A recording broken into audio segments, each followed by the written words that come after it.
উল্টো তারা তার কাছে দাবি করে, যদি তুমি সত্য বলে থাকো আমাদের আল্লাহর শাস্তি দেখাও। বহু বছর আল্লাহর কথা বলার পর যখন লূত আলাইহিস সালাম সকল আশা হারিয়ে ফেললেন, তখন আল্লাহ খারাপ লোকদের ধ্বংস করার সিদ্ধান্ত নিলেন। তাই তিনি মানুষের বেশে 3 জন ফেরেশতা পাঠান। প্রথমে তারা নবী ইব্রাহিম আলাইহিস সালামের কাছে গিয়ে ইসহাক আলাইহিস সালামের জন্মের সুখবর দেন। এরপর তারা লূত আলাইহিস সালামের শহর সাদুমে পৌঁছান। তারা বিকেলের সময় শহরের দেয়ালের কাছে পৌঁছান এবং তারা লূত আলাইহিস সালামের মেয়েকে নদীর পাশে বসে তার পাত্রে পানি ভরতে দেখেন।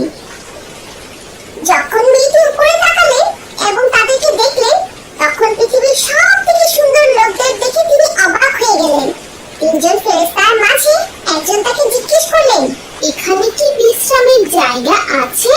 তিনি তার লোকদের খারাপ কাজের কথা জানতেন, তাই তিনি বললেন, এখানেই থাকো এবং আমি আমার বাবাকে না নিয়ে আসা পর্যন্ত ভেতরে এসো না। তিনি তার পানির পাত্র রেখে দৌড়ে বাড়িতে গেলেন এবং তার বাবাকে এই 3 জন সুন্দর লোকের কথা বললেন। লূত আলাইহিস সালাম চিন্তিত হয়ে তাড়াতাড়ি মেহমানের কাছে ছুটে গেলেন।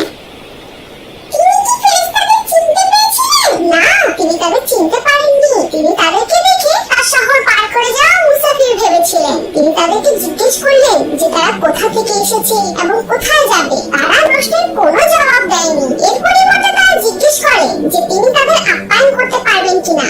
তিনি তাদের এই শহরে থাকার জন্য নিষেধ করেন, কারণ এই শহরের মানুষ খুব খারাপ। শেষ পর্যন্ত লূত আলাইহিস সালাম তাদের অনুরোধ করেন যে তার বাড়িতে যেতে রাত হওয়া পর্যন্ত অপেক্ষা করতে, যাতে কেউ তাদের দেখতে না পায়। তার পরিকল্পনা অনুযায়ী রাতের বেলা তিনি তার মেহমানদের বাড়িতে নিয়ে আসেন।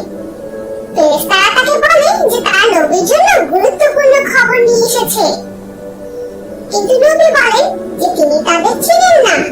তারা জবাবে বলে যে তারা সত্যি কথা বলছে।